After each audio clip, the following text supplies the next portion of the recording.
Teacher کو خاطر میں نہیں لاتے نا، ان کا نتیجہ بھی پھر گمراہی نکلتا ہے۔ قرآن میں بہت ساری آیتیں ہیں جن کے دو مطلب نکلتے ہیں۔ اب یہ جاہل شخص کے اندر یہ صلاحیت نہیں ہے کہ معنی نمبر 1 لینا ہے یا معنی نمبر 2 لینا ہے۔ طلاق والی آیت اگر ہم اٹھا کے پڑھیں، اللہ تعالیٰ نے ارشاد فرمایا وَالْمُطَلَّقَاتُ يَتَرَبَّصْنَ بِأَنفُسِهِنَّ ثلاثۃ قروء، اور مطلقہ عورتیں اپنے آپ کو 3 قروء تک روکے رکھیں۔ قروء کے دو مطلب ہیں، ایک مطلب اس کا مخصوص ایام ناپاکی کے ایام ہے، اور ایک اس کا مطلب ہے پاکی کے ایام ہے۔ اگر اس کا ترجمہ ہم کریں پاکی کے ایام تو ترجمہ یہ ہوگا کہ جو طلاق یافتہ عورتیں ہیں وہ 3 پاکی کے ایام تک عدت کریں گی، اور اگر ناپاکی کے ایام لیں تو پھر مطلب ہوگا عورتیں طلاق کے بعد 3 حیض تک عدت کریں گی، پھر ان کی عدت ختم ہو جائے گی۔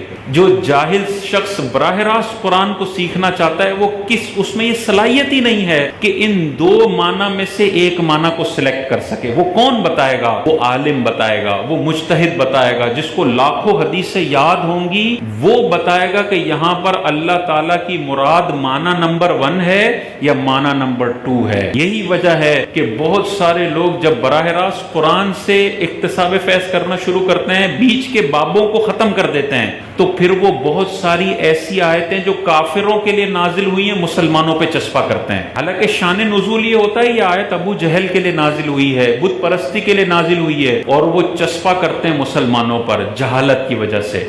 اور مومن جو سوشل میڈیا پہ دیکھ رہا ہوتا ہے وہ کہتا ہے یار یہ تو آیت سنا رہا ہے اور اس کا امپلیمنٹیشن مسلمانوں میں دکھا رہا ہے، تو مسلمان تو بالکل برباد ہو گئے، تباہ ہو گئے۔ حالانکہ جب اس کی تفسیر دیکھی جاتی ہے تو پتہ چلتا ہے یہ کافروں کے لیے نازل ہونے والی آیت ہے، اور اس بدبخت نے اس کو مسلمانوں پہ چسپا کیا ہوا ہے۔ کسی نیک صالح بندے کو اپنا رول ماڈل بنا کر قرآن سیکھیں گے تو فلاح پائیں گے، حدیث سیکھیں گے تو فلاح پائیں گے۔